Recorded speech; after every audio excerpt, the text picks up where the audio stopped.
আসসালামু আলাইকুম। গরুর মাংস খেতে গেলে না হাড়টাই মনে হয় বেশি খুঁজি। আর হাড়, চর্বি, মাংস সব কিছু একসাথে মিলে গরুর মাংসটা যখন রান্না করা হয় তখন আসলেই অনেক সুস্বাদু হয়। এখান থেকে আমি মাংস নিচ্ছি 1.5 কেজি আর হাড় নিচ্ছি 1 কেজি। টোটাল 2.5 কেজি মাংস আমি কিভাবে কতটুকু মশলা দিই। তো 1.5 কাপ পেঁয়াজ কুচি দিয়েছি, তারপর 4 টেবিল চামচ আদা বাটা, 4 টেবিল চামচ রসুন বাটা, তারপর দিয়েছি 1 টেবিল চামচ মরিচের গুঁড়া, 2 চা চামচ হলুদের গুঁড়া, 1 চা চামচ গরম মশলার গুঁড়া, লবণ স্বাদ মতো, 2 টেবিল চামচ জিরার গুঁড়া।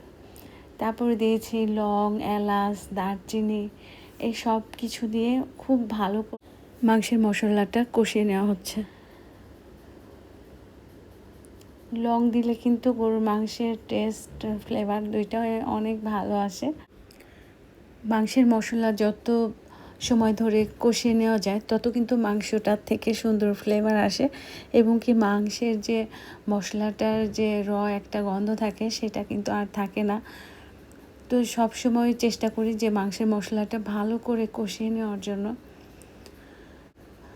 তারপর এই মাংসটা ভালো করে কষিয়ে তারপর সামান্য একটু পরিমাণে পানি দিয়ে তারপর মাংসটা ঢেকে দিলাম। মাংসটা কষিয়ে নেওয়ার সময় কিন্তু অলরেডি মাংসের গায়ে থেকে অনেক পানি উঠবে, আর ততক্ষণ পর্যন্ত মাংসটা কষিয়ে নেব যতক্ষণ না উপর দিয়ে মাংস থেকে তেল ভেসে ওঠে।